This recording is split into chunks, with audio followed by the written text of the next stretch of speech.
ആവർത്തന പുസ്തകം അധ്യായം 30. ഞാൻ നിന്റെ മുമ്പിൽ വച്ചിരിക്കുന്ന അനുഗ്രഹവും ശാപവുമായ ഈ വചനങ്ങളൊക്കെയും നിന്റെ മേൽ നിവർത്തിയായി വന്നിട്ട് നിന്റെ ദൈവമായ യഹോവ നിന്നെ തള്ളിക്കളഞ്ഞിട്ടുള്ള അതത് ജാതികളുടെ ഇടയിൽ വെച്ച് നീ അവയെ നിന്റെ ഹൃദയത്തിൽ ഓർത്തു. നിന്റെ ദൈവമായ യഹോവയുടെ അടുക്കിലേക്ക് തിരിഞ്ഞ് നീയും നിന്റെ മക്കളും പൂർണ്ണ ഹൃദയത്തോടും പൂർണ്ണ മനസ്സോടും കൂടെ ഞാൻ ഇന്ന് നിന്നോട് ആജ്ഞാപിക്കുന്നത് പോലെ ഒക്കെയും അവന്റെ വാക്ക് കേട്ടനുസരിച്ചാൽ നിന്റെ ദൈവമായ യഹോവ നിന്റെ സ്ഥിതി മാറ്റുകയും നിന്നോട് മനസ്സലിഞ്ഞ് നിങ്കലേക്ക് തിരികെയും നിന്റെ ദൈവമായ യഹോവ നിന്നെ ചിതറിച്ചിരുന്ന സകല ജാതികളിൽ നിന്നും നിന്നെ കൂട്ടിച്ചേർക്കുകയും ചെയ്യും.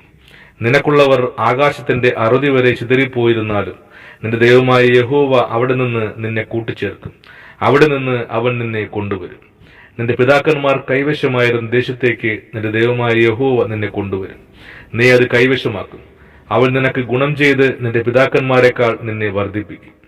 നീ ജീവിച്ചിരിക്കേണ്ടതിന് നിന്റെ ദൈവമായ യഹോവയെ പൂർണ്ണ ഹൃദയത്തോടും പൂർണ്ണ മനസ്സോടും കൂടെ സ്നേഹിപ്പാൻ തക്കവണ്ണം നിന്റെ ദൈവമായ യഹോവ നിന്റെ ഹൃദയവും നിന്റെ സന്തതിയുടെ ഹൃദയവും പരിച്ഛേദന ചെയ്യും. ഈ ശാപങ്ങളെ ഒക്കെയും നിന്റെ ദൈവമായ യഹോവ നിന്റെ ശത്രുക്കളുടെ മേലും നിന്നെ പകച്ച് ഉപദ്രവിക്കുന്നവരുടെ മേലും വരുത്തും. നീ മനസ്സ് തിരിഞ്ഞ് യഹോവയുടെ വാക്ക് കേട്ട് ഞാൻ നിന്നോട് ആജ്ഞാപിക്കുന്ന അവന്റെ സകല കൽപ്പനകളും അനുസരിച്ച് നടക്കുകയും നിന്റെ ദൈവമായ യഹോവ നിന്റെ കൈകളുടെ സകല പ്രവൃത്തിയിലും നിന്റെ ഗർഭബലത്തിലും മൃഗബലത്തിലും കൃഷിബലത്തിലും നിനക്ക് നന്മയ്ക്കായി അഭിവൃദ്ധി നൽകുകയും ചെയ്യും.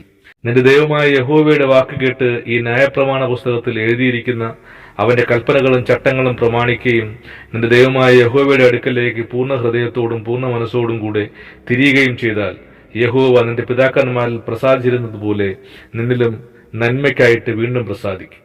ഞാൻ നിന്നോട് ആജ്ഞാപിക്കുന്ന ഈ കൽപ്പന നിനക്ക് പ്രയാസമുള്ളതല്ല, ദൂരമായുള്ളതുമല്ല.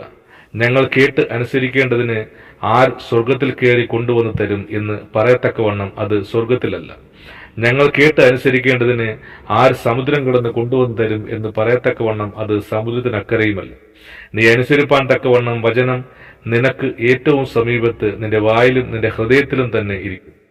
ഇതാ, ഞാൻ ഇന്ന് ജീവനും ഗുണവും മരണവും ദോഷവും നിന്റെ മുമ്പിൽ വച്ചിരിക്കുന്നു. എങ്ങനെയെന്നാൽ നീ ജീവിച്ചിരുന്ന് പെരുകുകയും നീ കൈവശമാക്കുവാൻ ചെല്ലുന്ന ദേശത്ത് നിന്റെ ദൈവമായ യഹോവ നിന്നെ അനുഗ്രഹിക്കുകയും ചെയ്യേണ്ടതിന് നിന്റെ ദൈവമായ യഹോവയെ സ്നേഹിപ്പാനും അവന്റെ വഴികളിൽ നടപ്പാനും അവന്റെ കൽപ്പനകളും ചട്ടങ്ങളും വിധികളും പ്രമാണിപ്പാനും ഞാൻ നിന്നോട് ആജ്ഞാപിക്കുന്നു.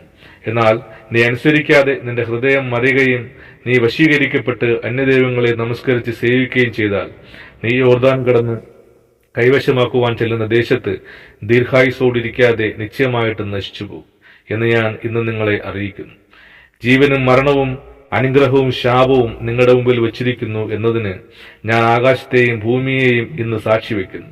അതുകൊണ്ട് നീയും നിന്റെ സന്തതിയും ജീവിച്ചിരിക്കേണ്ടതിനും യഹോവ നിന്റെ പിതാക്കന്മാരായ അബ്രഹാമിനും ഇസഹാക്കിനും യാക്കൂബിനും കൊടുക്കുമെന്ന് സത്യം ചെയ്ത ദേശത്ത് നീ പാർപ്പാൻ തക്കവണ്ണം നിന്റെ ദൈവമായ യഹോവയെ സ്നേഹിക്കുകയും അവന്റെ വാക്ക് കേട്ടനുസരിക്കുകയും അവനോട് ചേർന്നിരിക്കുകയും ചെയ്യേണ്ടതിനും ജീവനെ തിരഞ്ഞെടുത്തു കൊള്ളുക.